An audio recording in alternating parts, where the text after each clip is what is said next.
Blue Fern has a brand new paper collection and additional goodies. It's called Glory of the Garden, and I wanted to show you every single sheet. Now, they do package these exclusively for us at paperwishes.com, and isn't that wonderful? So, Glory of the Garden, you can see that there are 9 cutouts on this page. These are double-sided. They are a cardstock, and they are mostly all over patterns, as you can see. In addition, this border that you'll trim off becomes a border on your cards or your pages. Really, really pretty colors and nice. And what I love about a great big wreath like this is if you are a scrapbooker, of course, you're going to put your photos in here.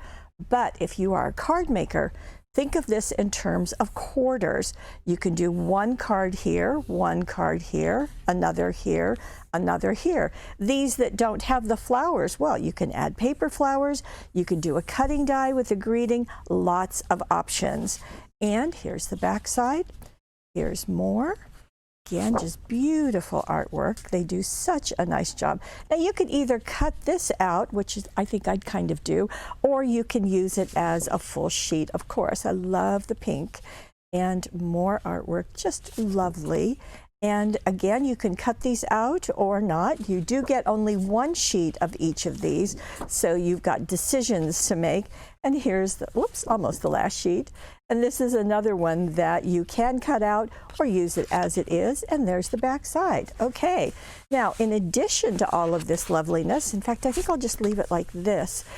There are 29 cutouts. Now, they call them ephemera, and I'm not going to place every single one here. Actually, I'm going to slide this over just so that you can see the variety of them. 29 pieces in the collection. Some of them have words and titles, garden gate, as you can see right there. Just lots of really pretty ones in the same look and feel as the papers, of course, because it all matches. Glory of the Garden is the name of the collection, and we have it right here at paperwishes.com.